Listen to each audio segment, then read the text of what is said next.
Hello, my name is Dwayne Osterland, and welcome to Addiction in the Mind. We got a great show for you today. We've got a special guest, William Furborn. He's a licensed clinical social worker and a certified sex addiction therapist supervisor. And he also specializes in working with people who are struggling with trauma. And I've also known William for a long time. He's co-founder with me of Novus Mindful Life Institute, and we've worked together in the addiction field for quite a while, actually. Quite a while, number of years. Quite a number of years. And here he is, William Furborn. Thanks, Dwayne. Well, it's great to be here today. The thing I wanted to add is I'm also an adjunct professor at the University of Southern California in the School of Social Work. I teach social work practice. So do actually in that role talk quite a bit about both trauma and addiction. Right. So today we have a very exciting show, which we're going to talk about two topics. We're going to talk about addiction and we're going to talk about trauma.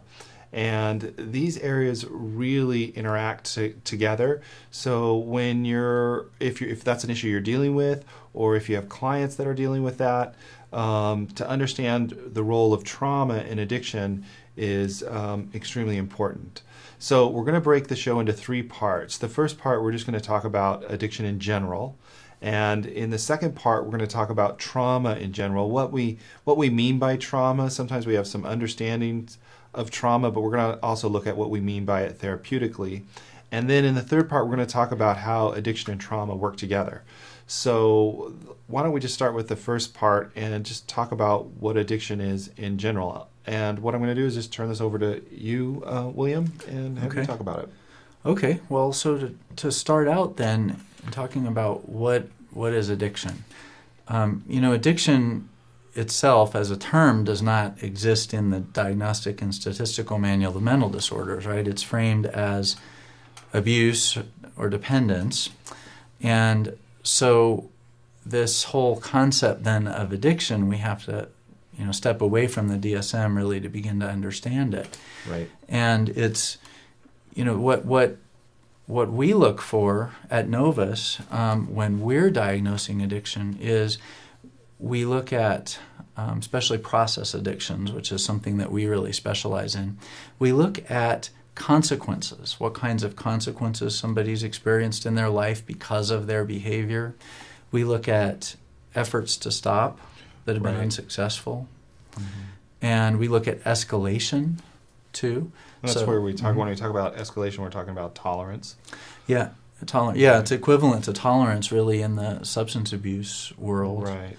So, and so I was just going to say, adding on that, it's when we're looking at that tolerance, it's like a person is, sometimes they say it's like the person is chasing that first high.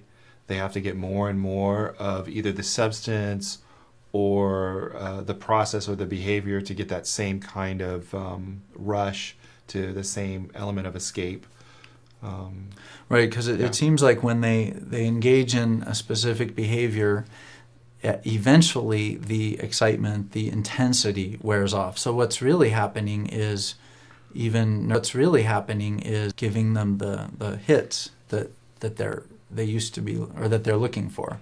So that's why the escalation can happen, because then suddenly they're in new uncharted territory again, new taboos, new excitement, right? And it goes back to changing the neurochemistry. And I think before we go forward, I think what would also be good to talk about is the two types of addictions that we're going to be looking at. We have the chemical addictions. That's where someone ingests a substance like alcohol or methamphetamine. And then we also look at process addictions or behavior addictions. That's where a person engages in a certain behavior to create a high that could use food, sex, shopping, gambling, things like that. And those are two separate things, but they have a lot of the same components. So looking at those components again, because I want to go over them, all of them in a little bit more detail, is we talked briefly about tolerance, but I also wanted to talk about the consequences. What do we begin to see? Why is consequences important in looking at addiction?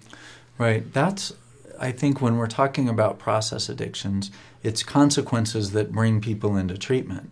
So, for example, if we're talking about gambling, as an issue, as a process somebody's addicted to, then consequences of gambling can be debt, right? High levels of debt, perhaps so high that someone's unable to pay their bills, or they even have gone beyond that to where they've taken out loans in order to subsidize the gambling habit. So there's a consequence there once they're unable to pay their mortgage, pay their rent.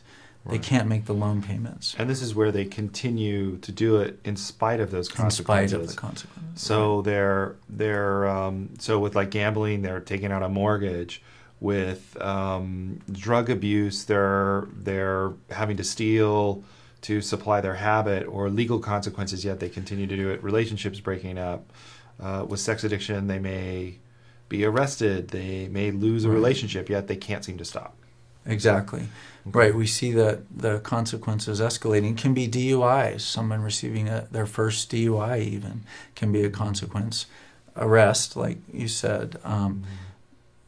Even we look to at addictions like even shopping or work, where with shopping is similar to gambling, high amounts spent on an activity, but sometimes people can be even addicted to work, whereby their personal life begins to fall apart, their relationships.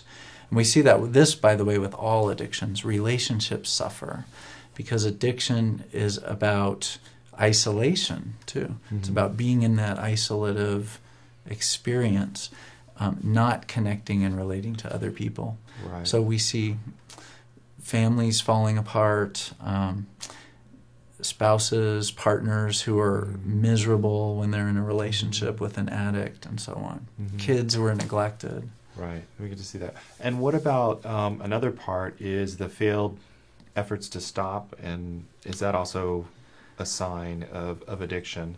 Exactly. We see that most people who are addicted have tried at least once to stop and have vowed to stop engaging in the behavior, using the substance, whatever it is. Mm-hmm. They vow to stop, but then they continually go back to it. Mm-hmm. And that's one of the hallmarks of addiction. And I think also I was going to mention another part is using the addiction to cope. That either this behavior or substance becomes a way for a person to deal with life events. So if they're having stress in their life, they turn to food or sex or a drug or a substance to deal with it. It becomes a primary coping mechanism, I think, as well. Yes, and I think of this too, and this is one of our guiding kind of beliefs at Novus and in the work that I do, is that addiction is about an escape from somebody's current experience of reality, so an escape from reality. Right. And in that sense, it's a way of coping, and a dysfunctional way of coping, but a way of coping nonetheless to help people deal with feelings, experiences, kind of an existence that they're not comfortable with.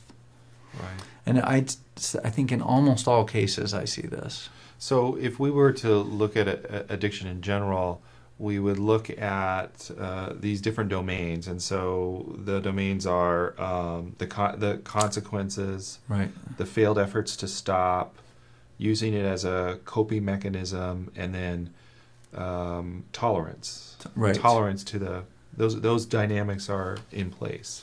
Right, and there's also the concept of withdrawal too. So we see that as well. And with substances, most people are familiar that they're withdrawal symptoms, right? If someone's withdrawing from alcohol or a drug that happens to have a long half-life. But it's true with process addictions as well.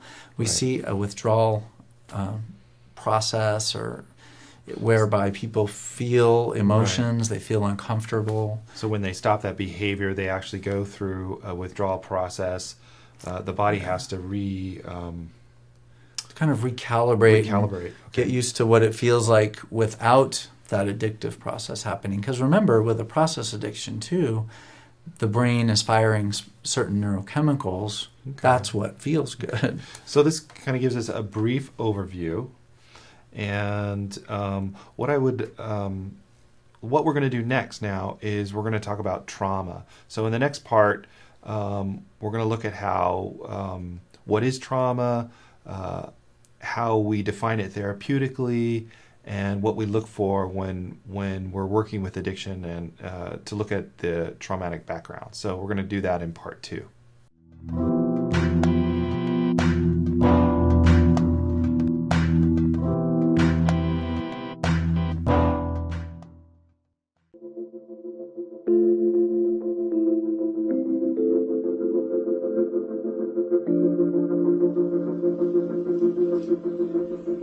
Hi, welcome to Adelante.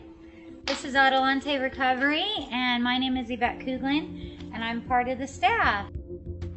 Adelante Recovery Center has helped people in dual diagnosis for 5 years. We accept most PPO insurances and provide luxury accommodations and 24-hour support. To speak with an admissions counselor, call 1-888-242-4450. A lot of time we don't even know what's wrong with us, and sometimes we need to get away to figure that out. So if you want to go for a little retreat out in Corona Del Mar, which is a confidential location, we're here to help. So we're only a phone call away. Thank you.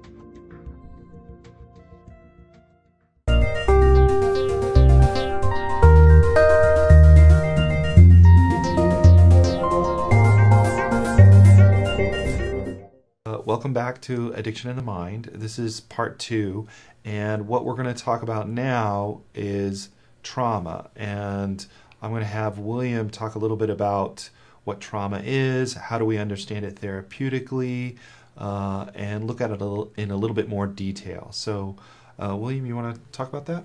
Sure, I'll be happy to. When we think of trauma and working with trauma as therapists, and especially how we handle this at Novus, is we think about trauma through maybe a different type of lens than what people normally think. So, right, people typically think of trauma as, a car accident, an earthquake, being in a life or death, scary life or death situation. Those are traumas, and they're traumatic. But what we look for in our work, in order to help clients and to find the underlying causes often of addiction, is we look to childhood experiences, and we look to what is maybe a less than ideal experience for a child. So it's kind of a broad lens of viewing trauma, but very important and very real. So we begin to look for anything that a child has experienced that causes a wound to who they are, to what they feel about themselves, to what they believe about themselves. So in a way, we can look at the obvious trauma, which is like, the car accident or war or natural disaster or overt sex abuse or overt physical abuse or emotional abuse. But what I hear you saying is we also look at trauma from a more subtle perspective as well. The less than, I think, how did you say it? Yeah, like the less than nurturing, less than ideal experience. Right. And can you talk about that a little bit? Like, what do you mean by less than ideal? And Sure. And of course, we do focus on the other traumas you mentioned too, the physical abuse, sexual abuse. What we often are talking about, though, when we look at less than ideal stuff, is more in the emotional abuse realm, intellectual abuse realm, even sometimes spiritual abuse realm. It's those things that can cause a child to feel unsafe in their family experience, which then extrapolates to feeling unsafe in the world. And also something that can cause the child to feel shame, which is a belief in that they're defective.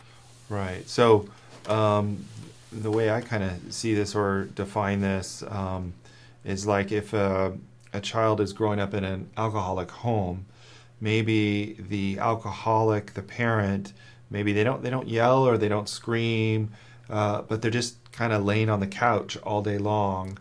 And the child may have to kind of find their own food, doesn't know if mom or dad is going to pick them up from school. They're not being yelled at, they're not being called names, but they're in a constant form of stress, and Yes. so it's not overt. It's kind of covert trauma. It's not Exactly. very apparent right up front. And would that be accurate? Would that? That is, and I think that this is sometimes something that I think beginning therapists can miss too, because a lot of clients, almost every client, comes in and says, "Oh, I had a great childhood. I never had any trauma." So, and that's hardly ever actually the case. But yeah, certainly in a case where there's addiction in the home, what's not happening there is the parents not attending to the child. The child's experiencing a form of emotional neglect. What children need for optimal development is to be attended to be someone to be interested in them, someone to ask them who they are, and to get to know who they are, and to take care of the other needs that we've talked about: food, clothing, shelter, but nurturing needs for to show them that they matter. And so that helps children realize that they're okay, that they're enough. Right. The opposite of that, when a child is ignored, when they're not attended to, children make up that it's about them. Right. Because they're usually still, in a way, idolizing a parent, or idealizing a parent is what I meant to say. So a 6, 7, 8-year-old believes that he or she is the cause of the neglect, that it's up to, they're the reason that they're feeling the way they're feeling because they're somehow not enough, and we call that shame. Right. Okay. So so when we're looking at trauma, especially around this around addiction and trauma, we're not just looking at the very overt trauma. That's almost easy to spot. Right. It's this more subtle kind of trauma, the trauma that it just comes from neglect or from subtle shaming, or that they don't matter, that they aren't important. Sometimes I think also when we look at certain people that come in with addiction issues, we can see the disengaged family, like there's no emotional connection, so a child is left alone in that situation. They're not getting those developmental needs met, and that can be traumatic. Exactly. Right. Yeah, we tend to think, or I suppose I'll speak for myself. I tend to think of child development in the way that an author, her name's Pia Melody, talks about it in a book that she calls The Intimacy Factor. And it's really focusing on how the main wound of a little child from, say, 0 to 4 causes fear, because that's the main emotion that a child of that age is able to feel, besides good ones like love and joy. But then moving into the 5 to 10 or 11 range being the primary wound being shame. So children can come out of these two stages experiencing fear and shame if they haven't had an ideal situation, or even what we might call good enough parents. Mm-hmm. So they can feel these emotions, which are very strong. And that, I believe, is the core of addiction. So let me ask the question, as therapists, how do we begin to find out about this more subtle trauma? How do we begin to help the client begin to see that, or look at that, or acknowledge that? That's a great question, and I think it's one that a lot of my students wonder about too, and even many therapists struggle with this. And I think it's what I found most helpful is beginning to ask clients to get in touch with their bodies. So there's a mindfulness element and a present focus element that's really important, an awareness of self, awareness of the body. What are they feeling? And to go into that feeling, right? Rather than to simply just think about it, but to move into it and feel it. And I think about it like it's like leaning into the discomfort, leaning into the pain. Right. So in a way, when we also look at trauma, I think this is real important too, is to understand that trauma resides in the body. It's an emotional response and we have to pay attention to that part. You can't just intellectually understand trauma. You have to also feel it in the body, understand that it's a physical sensation. It's not just something you can think about. It's something you have to experience in a way. Right. As you start to work on it, and that starts to come up. Yeah, and that's one strategy. Another thing that I will do too is ask some really pointed questions. I ask them to describe the parents using just adjectives, and from there, really trying to get a sense of what it felt like for them to be a child, because that can really help. And because children or adults don't really appreciate their own experience often, so we help them do that. All right, great. That's great information. So what we're going to do is we're going to move into part 3, and we're going to look at how trauma and addiction work together and how they start to influence each other, and how trauma can influence addiction or the development of addiction. So we'll see you back here at part 3.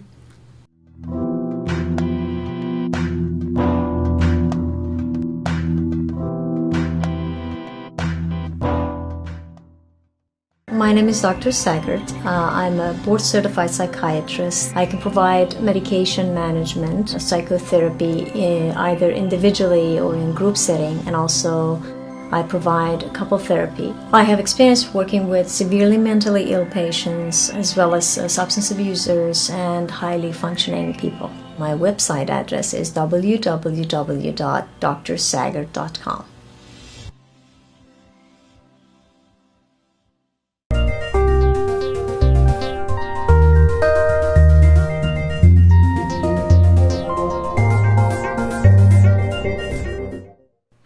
Hello, I'm Dwayne Osterland, and welcome to Addiction in the Mind.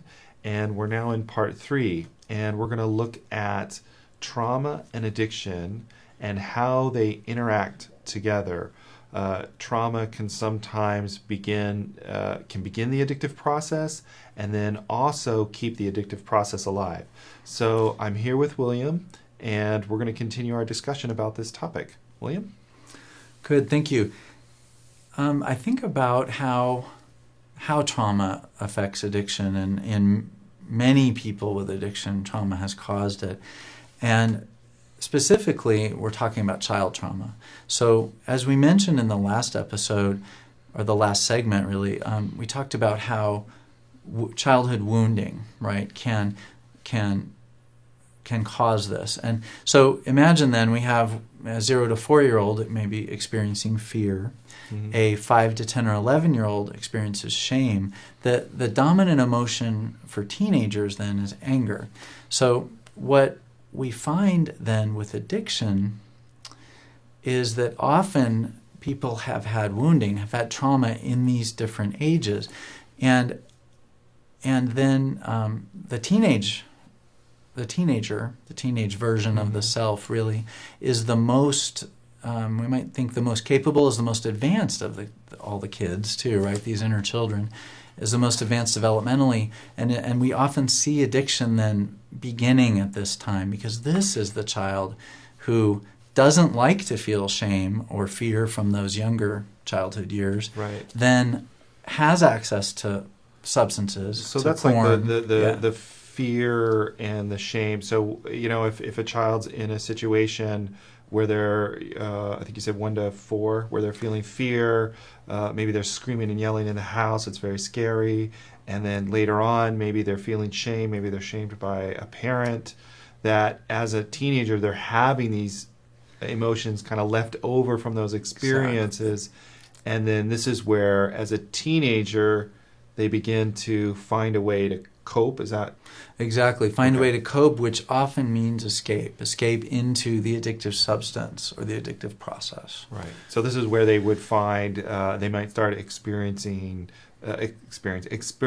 with some kind of drugs, or they might find porn, or they might find that shopping or gambling or something like that gets them out of these emotions. Is that exactly? Even gaming, that's another thing we see a lot too. People who are on multi-user video games for long periods of time.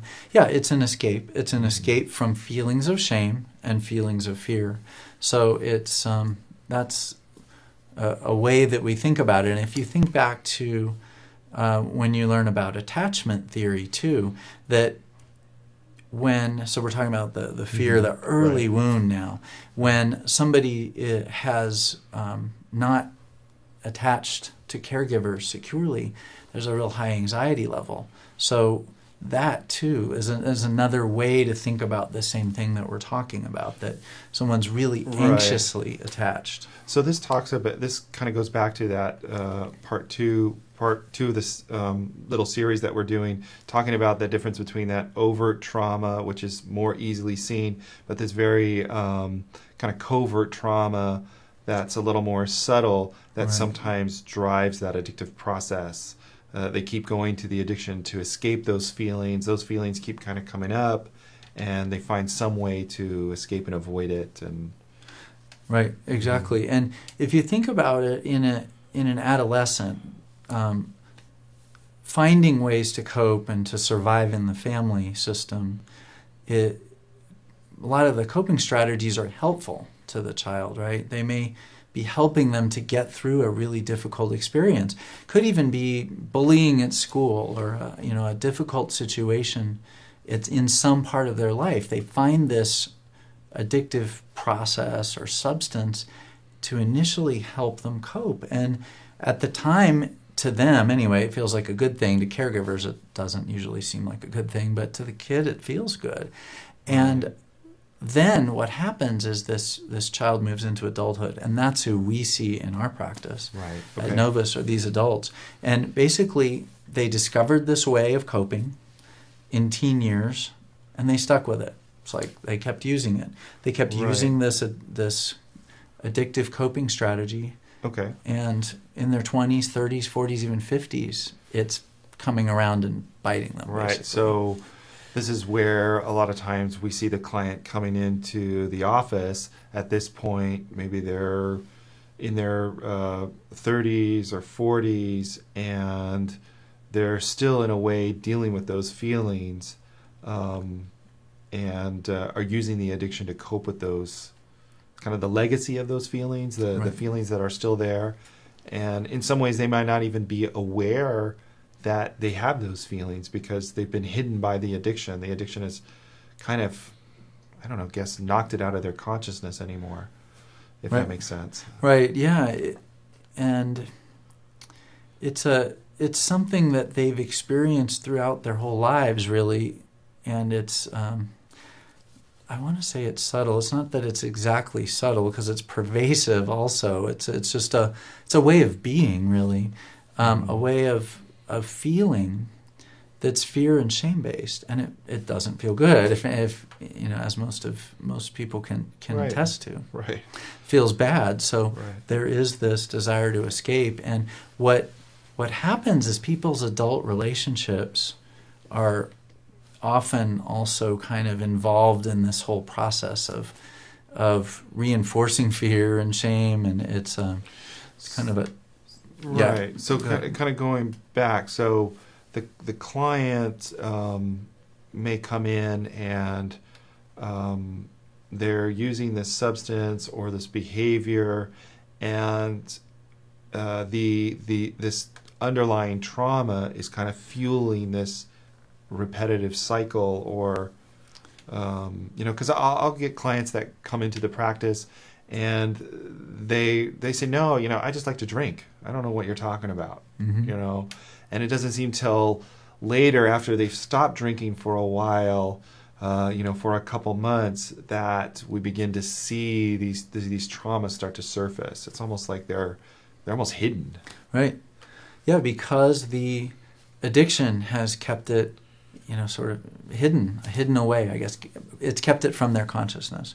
Right. So sobriety and recovery brings it to the surface. So in a way, when we're looking at this to help people, to get sobriety, as soon as they start to stop whatever behavior they're engaging in, stop whatever substance they're using, then these feelings start to come back, which returns them back to relapse. Right. back into I don't want to feel these feelings. They're uncomfortable. I don't like them. I'm just feeling antsy, fearful, anxious, shameful. And then they go, I don't know how to get rid of these feelings. I go back to the substance or behavior again, and that cycle repeats itself. Yes, Right. exactly. So, Over and over again. Right. Yeah. Right. And so this is where, well, I'll ask you, what do we do now for clients if they've come in? What do we have to do to help them? Well, this is where the therapy starts, really, too. I mean, there's initially what we do is we help work with people to establish tools to stop the behavior. Right. But also with some maximum support so that they can cope in different ways, cope in healthier ways, without relapsing, hopefully. So some strategies to prevent that. Then over time is when the deeper therapy can work, or does work and can happen. So they have to get some sobriety first, because that lays the foundation for them to get access to these underlying traumas that are kind of left unspoken for, and so they need to be able to do that. And so, right, as therapists, we have to really give them a lot of support and really help them through that, so that they can do the deeper work and end that that cycle. Right. So we provide that holding environment and that containment, that place for them to do this and to go there, so they feel safe to go there, because it's scary, it's terrifying, it's terrifying to face fear and shame. Right. So, and this is the behavior that's been with them for a long, long time. Yeah. So they need a lot of support to be able to do that. And when you have that trauma, that underlying trauma, that just becomes so difficult to do. Right. Right. Yeah. Exactly. Right. So I want to. I hope that's been helpful. I hope that information is useful to you, and I want to thank you for tuning into Addiction in the Mind. And we're going to be bringing you a lot of other guests. I want to thank you, William. Do you have anything else you want to add or say? No, I just look forward to being here again. Thanks. Great. Thank you very much. All right. Thank you.